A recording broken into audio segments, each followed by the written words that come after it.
Hi Hey! everyone! It's time for another episode of What We Read. Yes, it is. Today, Episode 2. Yes. Today we are going to be focusing Season mostly on contemporary. Well, at least people, it's set in the contemporary times. It is not too outlandish as far as outlandish goes. There's maybe one book and that's mine, but that's fine too. That said, I think you've got quite a few books to go through, so... Yeah, a little bit. Without further ado... Okay, we'll start with a book that I don't have a physical copy of because I read it as an e-galley, which I got from Edelweiss from Harper, so thank you for that. It is The Arrival of Someday by Jen Malone. I had totally forgotten the premise of that book before I started reading it for Friends with Arcs with Rachel from Hello Chelly, but essentially it is about a main character named Amelia who has this a medical condition. I can't remember exactly the term for it, but it's basically a condition where her liver isn't functioning correctly. Oh, that's terrible. And so she needs, obviously, to have a liver transplant at some point in order to have a functioning liver that will allow her to live normally. And for the whole 18 years of her life, she's had like regular checkups and everything, but the disease has never really manifested until one day when all of a sudden she's literally vomiting blood. Oh, that's terrible. And so it begins this whole like journey of her trying to first run away from the truth of her condition and what it means for her going forward, and also coming to terms with it eventually. And it also kind of highlights how her family and her friends and people in her life are affected by like her diagnosis and what it means for everyone else as well. It was a quick read, but it was also it was like incredibly emotionally intense. I was reading it and at first I was like, I was getting frustrated with the main character, even though I understood her reaction to this. Like, she was trying to put on a positive face because she refused to let herself be scared of her diagnosis, what it meant, the possible repercussions of it, the possible results of it. But the truth is, the way Jen Malone wrote the story, it just is very realistic for someone who is literally on the cusp of graduating high school and has all this opportunity in front of her, and yet is going to be hindered or have it be complicated because of this condition. And the book it just does it so well. It just tackles Amelia's journey so well.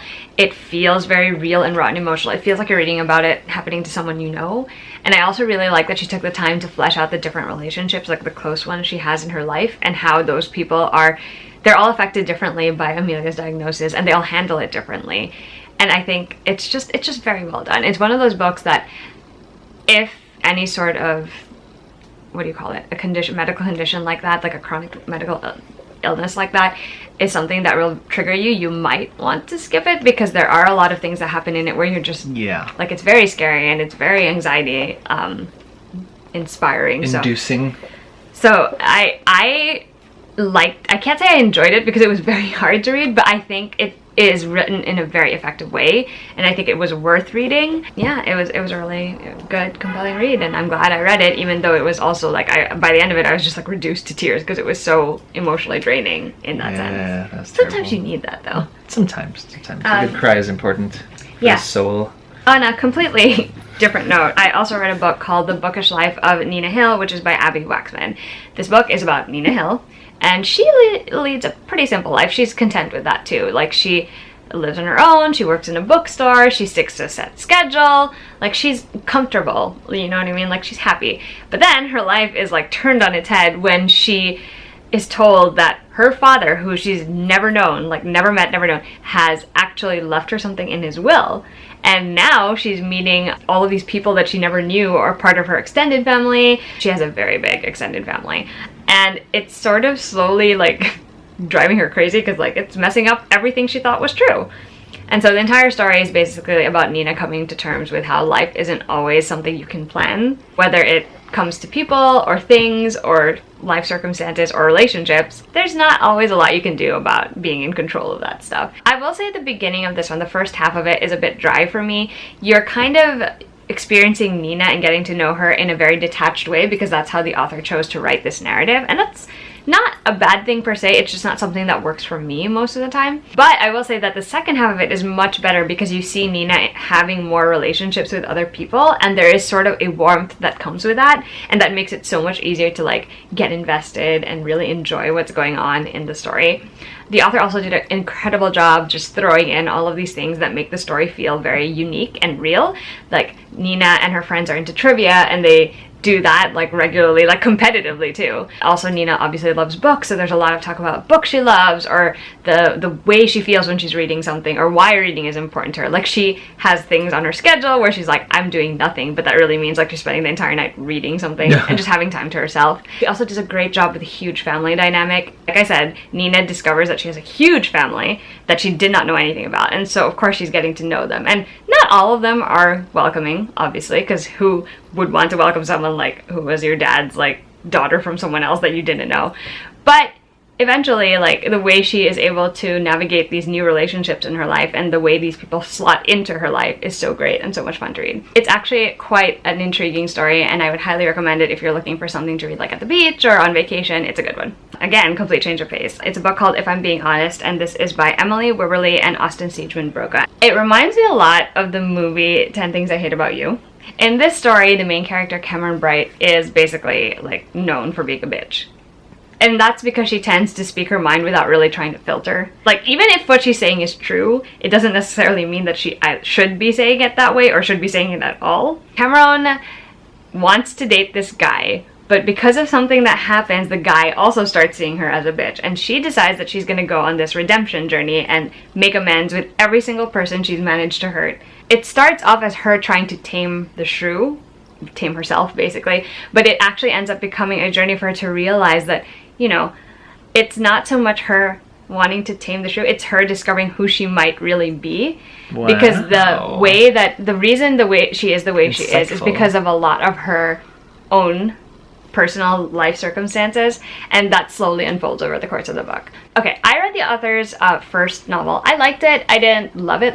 This one was real good. I thought that they just handled this entire like character transformation journey so well. Like, you have the bonus of it being the typical YA contemporary with like friendships and relationships and like all of these fun things that they get to do. There's a lot of quirky elements that make it such a fun contemporary, but I think what really stuck out to me is the transformation of main character Cam, because it felt real. Like, she's not necessarily someone I would get along with if we knew each other in real life, but even knowing that, like, they managed to write her in a way like you get where she's coming from and why she is like that, and you also understand that like she doesn't need to completely disengage from the personality trait she has of like this whole honesty thing.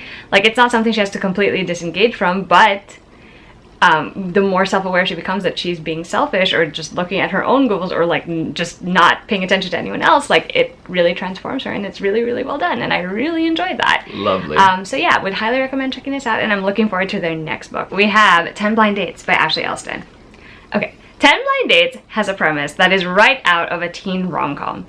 The main character is named Sophie, and she and her boyfriend basically call it quits at the very start of the novel. Sophie is actually home alone because her parents have driven over to her sister because her sister's about to give birth to a baby. And it's the holiday season, so it's like Christmas, New Year, stuff like that. So she is going to spend it with her grandparents and her extended family, who all live like maybe like an hour or two away. And so she goes to their house, and like in the way that all big, well-meaning families do, the family decides to get her out of her funk, and they decide that they are going to send her on 10 blind dates, you know, just for fun. It's basically first come, first serve. So everyone can sign up to arrange a blind date. They can pick whoever they want, they can pick wherever they want, and they just have to tell her like in advance what she could wear, you know, whatever. What I love the most about this is not so much the 10 blind dates, it's because the family dynamics in it are so great. I come from a big family, and just like the way that this big family is, they're like, they're well-meaning and well-intentioned, and they like trip all over themselves because they're trying to, you know what I mean? They just she just captured like the whole like, it's loving, but it's also pushy sometimes, and it can be over the top, and like sometimes they think they know you, but they don't really know you. As evidenced by the blind date that you eventually find yourself in. She captures it so well, and it's just so much fun to see Sophie like realize like, okay, she might not necessarily be into the dates for the date, like it's actually just an opportunity for her eventually to realize like, you know, her family does mean the best for her, and maybe nice. Like they are cute. Inadvertently helping her figure out what she really wants out of like a future relationship. And it's wonderful just to see her reclaim like old friendships that have fallen to the wayside, to connect with her family on a level like, that's cute. You know what I mean? Like, it was the perfect blend of like funny but also like heartfelt especially because I am a sucker for the family dynamics thing, so that was fun. Is there a romance in this one? Why, yes. Can you guess who it's gonna be with? Probably. I knew from like almost the very first chapter. I was like, there's the one. Like, it was kind of obvious to me, and that's Probably not just because I wanted it to happen, but like I just felt like it was fairly obvious. But this one was so cute, you guys. Definitely check it out. This is this author's first straight contemporary. She usually writes like contemporary mystery thrillers. This is her first like cute like rom-com one, and I hope she does more because she did such an amazing job with this one. My turn. I'm going to start out with some middle grade stuff. So Beatrice Zinker, Upside Down Thinker. Incognito was, I think, the second book in the Beatrice Zinker series. She's basically one of those kind of, I don't want to say busybodies because that's such a very bad connotation, but she is, though. She works so hard to make sure that everybody in her middle school gets something nice or something happens. That's nice. And in this particular one, she wanted to give secret awards to everybody. Unfortunately, she words one of the awards terribly, so her teacher thinks it's a little offensive. And she's like, no, that's not what I meant. And then some other award was taken by somebody. So basically, this is just her trying to make everything right and get back to plan. And it's very well-intentioned and very well-meaning. I mean, you would think that this is by Disney Hyperion, so I could totally see this happening on TV as like a mini short or whatever thing. Or have even her own series. I mean, it's very Lizzie McGuire, but younger. Lizzie McGuire. Because Lizzie, with all of her, like, she lives in her head and there's all these things. So it's that kind of vibe where it's got where she's got her friends and she just wants to make the world a better place. So cute, much recommended if you want for younger readers. Like you pick it up and your kids might like it. Fun shout out that one of her best friends, if not her only best friend, is actually Filipino. Oh, I love that. And it's show and tell. She brought Banana Q. It's just cute. It's like, oh, well, I know what that is. I mean, pleasant luck, kids, if you like that, but I'm out. Like, I would have been one of those kids who's just like, yeah, we have that at home. We're good. Next is The Backstagers and the Ghostlight by Andy Mientis. So I thoroughly enjoy this thing because it is chock full of theater references and theater kid life. Oh. It's almost kind of like a snarky take on how theater kids sort of live their lives and whatever, but with a supernatural twist. Snarky take. It is though, because and they change famous musicals like Phantasm is actually Phantom of the Opera, Lease is actually Rent. And just so that they don't run into with songs like There Is No Day But We Only Have Today or some which is really No Day But Today or something like that. Just to kind of get into to allude to the culture. But what makes it really, really cool is that the story centers around a bunch of stagehands, right? Stage managers who have their own, like this one over here. So obviously I'm a huge fan of stage managers and the amazing work that they do. But that it takes a turn for the supernatural because there are some, I want to say, superstitions that stage crews sort of have about how always keep the ghost light on because it's called a ghost light for a reason. It's the one light you don't turn off when you shut the show down. So and it plays on those superstitions. And terrible world events happen if anything happens to these specific things, and the ghost light is one of them. And so they find out exactly what happens when the ghost light at their theater sort of goes out and they don't replace the bulb. Oh dear. And how that impacts every theater in the world. And I thought, holy moly, this is like if I was like 13 or 14 and I got a hand of this book, I would have just lost my mind completely. Like the only thing that's tempering the madness right now is because I'm kind of done-ish with my theater kind of like era, right? And I've since moved on to like a bunch of other things. But my love for theater has not gone away, and so this is a fun throwback to, and some of my friends from high school and college are actually still in theater now and crushing it.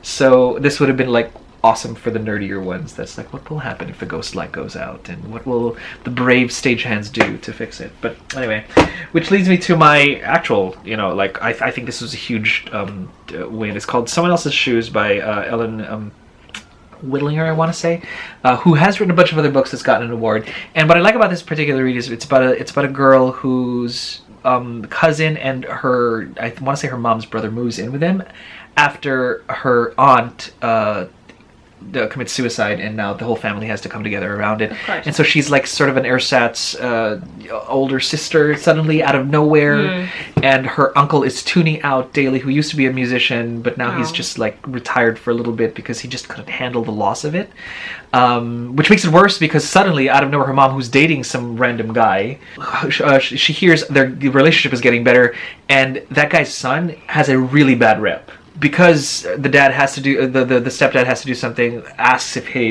the son can stay with them for a little bit, and she's just like, my world is falling apart, everything sucks, I'm gonna cut my hair and like diet thing. yellow, like Big Bird yellow. Okay. That kind of teenage angst, right? I mean, why not? So it's a story of found families, how the most unlikely of people can become sort of a family out of nowhere, and that got to me. Ellen Windlinger had won some awards for some of the books that she did, because I had to like Google a little bit. It's like, this was really a moving, like I liked it. It was very good. I get why her writing does get that kind of acclaim, and this book is, I guess, in the same vein as the kind of, I'm growing up and I have no idea what to do, but then how do I deal with it, and suddenly I find people to deal with it with. And this is a story of found family, so I would recommend it. It's she wants to be a stand-up comic. I personally feel like that's a huge that's a huge point of interest, because Jerry Seinfeld, and I'll end with this, Jerry Seinfeld at one point in time mentioned that one of the worst things you can do is to say, hey, this is the funniest comedian you'll ever see, because the people are just like gonna be, okay, let's see what you've got now, and they're expecting something funny. So when you set up your book premise as she's a budding stand-up comedian, you're sort of almost setting up the jokes to be, is it really funny? So I don't know if I would have found it funny if she had just discovered that maybe I can do stand-up and here's a joke. But now it's like, all right, you're a stand-up comedian, you're picking up your material, what is it? And then everybody laughs at the joke in the story, and I'm just like, I'm not really, really laughing, but I get it. Like, I get the attempt. Like, in that universe, that was funny. But out here, maybe not so much, and I don't know if it's because it was set up that she's and I've seen some kids doing stuff, like, if you like, when you scroll through stuff, and there are comics everywhere, and a couple of them might be a couple of kids, right? And some of them have really good material, and a lot of it offensive, but... or just, whatever. And so, since this was kind of more leaning towards the cleaner side of things, not as funny as you would think, laugh out loud, but cute. Okay. Cute in the attempt as well, but definitely something to recommend for anybody who wants a story about found families. On a more somber note, I guess, we have a book called Call It What You Want by Bridget Kimmer. This is her latest contemporary novel. It is not tied to the other two contemporaries she's released. This one is about two teens who are trying to navigate morally gray areas after they both do something, or they're both involved in something. Maybe it's not necessarily them, but someone in their lives that, makes them question what's right and what's wrong, and like, to what extent is something right and what wrong. So Rob is dealing with the fallout after his father is discovered to be embezzling money from that's terrible. nearly all of the people in their small town. So he basically goes from being like this really popular jock to being sort of a pariah now because of what his dad has done. And then Megan is dealing with the fallout of like something she did at the end of her school year, and then her sister comes home and her sister is pregnant, and that is another secret that she has to keep. And these two are very, like, it was never very likely that their paths would cross, but they end up having their paths cross when they're partnered together for a project in one of their classes, I think calculus. At first, it's very antagonistic because obviously they clearly have very strong opinions of each other, or about themselves, but eventually these two sort of start forming a budding friendship, and it encourages them to maybe, be a little bit more optimistic about going forward with their lives. But something happens, Rob makes a decision to right the wrongs that his dad has done, and Megan doesn't necessarily agree with the direction that he wants to take that in. And so, again, the real question is it okay to do something wrong but for the right reasons? And that's really the essential question in this entire story. At first, when I started reading this, it was hard for me not to compare it to the other two novels she's written that are contemporary, like straight contemporary as well.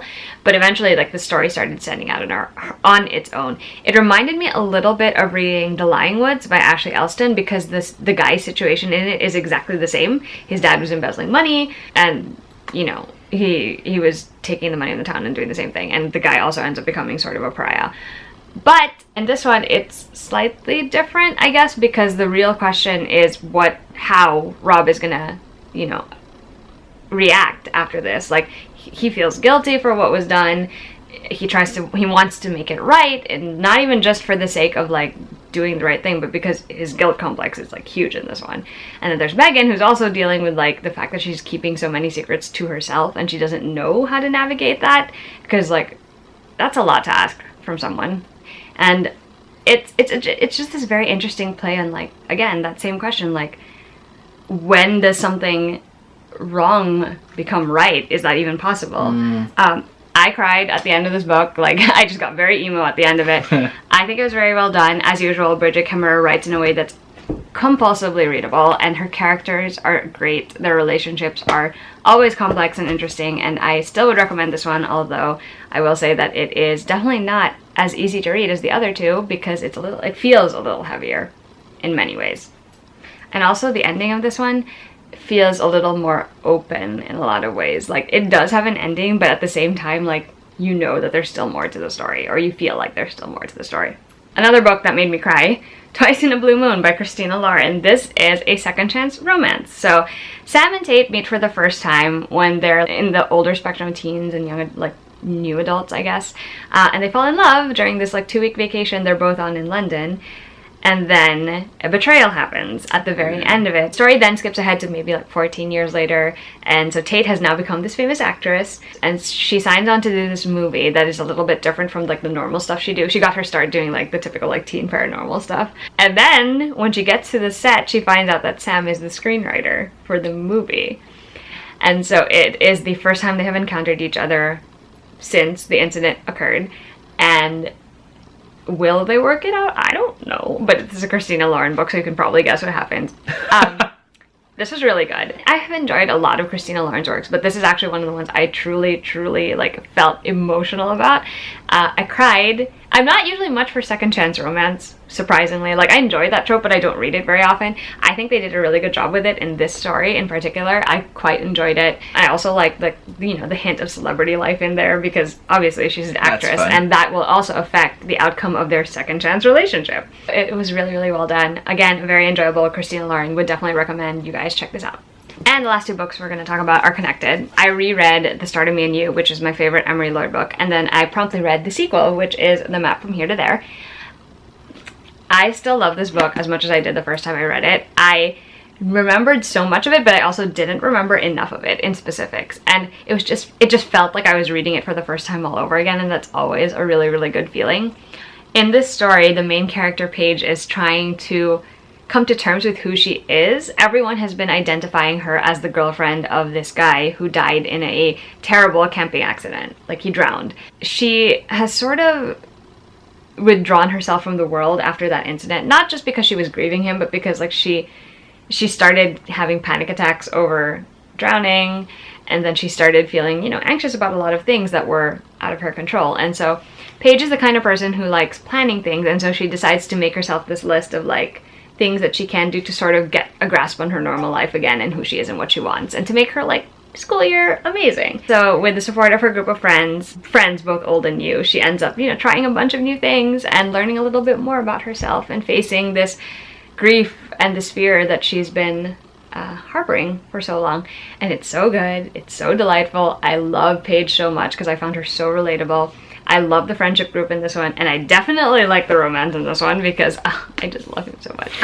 The ending made me cry. Again, with books that made me cry, the ending still makes me cry because it's very emo for me, but yeah, totally enjoyable.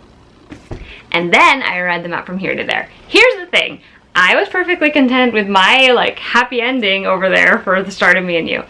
But I knew going into this one that it wasn't gonna stay happy because like what else are you gonna tell a story about? And life isn't that simple. Like things aren't always going to be that easy, especially if you're a teenager, especially if you're a senior who's trying to like figure out what to do with the rest of your life, which is a lot of pressure for someone who's like 16, 15.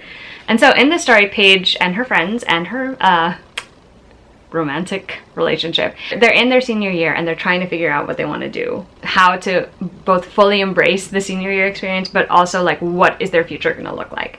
And each of them is going through like a different sort of conflict. Some of them know right away like this is where I want to go and this is what I want to study, and the others are like, I don't know, like I'm not sure what I want to do, or like I'm not sure if I'm good enough to do what I want to do in Paige's case. And so this entire story is an exploration of both like the highs and lows of being a senior, like the good stuff and like the fact that you want to be with your friends and make all these memories and do all these good things, but at the same time it's also like the stress of like, am I going to get into the colleges I wanted to get into? And if I do, what am I going to study? Where's the money going to come from? How is this going to affect my friendships and relationship? What choices should I make? And how do I know this is the future I really want at any given point in time? And so it is just so well done. It reminds me also a little bit of Always and Forever Lara Jane by Jenny Han, because Lara Jane also goes through sort of a similar conflict. And you know what? I feel like there should be more books about that time, because it is that complicated and it can be that intimidating to try and figure out the path the rest of your life is going to take if you're not sure of who you are and what you want, or if you want to jump into a career that doesn't seem quite as on the straight and narrow as most people's careers. For someone who is trying so hard to be in a creative field, which is not a guaranteed success, like you're gonna have to work in a different way than someone else who is going to go into this career where you could check all these boxes off. It's intimidating and it's scary, and like, what if your parents don't want to support you? What if you're not good enough compared to everyone else? So it's a lot of pressure, and I just think Emery Lard nailed that so hard. And then she throws in the complex like feelings that occur when your relationships get complicated because of these things, whether it's a best friendship or a romantic relationship, because it can get complicated. Because like, are you planning your future around these people? Do you consider them in your future plans or not? So it's very, very well done. I really enjoyed it. Cannot wait for everyone else to read it when it comes out next year. Alright, so those are all the books we have for our contemporary wrap up here. If you've read any of them or if you're excited for any of them, we'd love it if you let us know. And if you have any recommendations, always leave them in the comments. Mac is really good about reading them. I am terrible because my TBR keeps growing and it won't stop. It's twice my height now, so not great. Anyway, we'll see you guys for our next What We Read soon. Bye!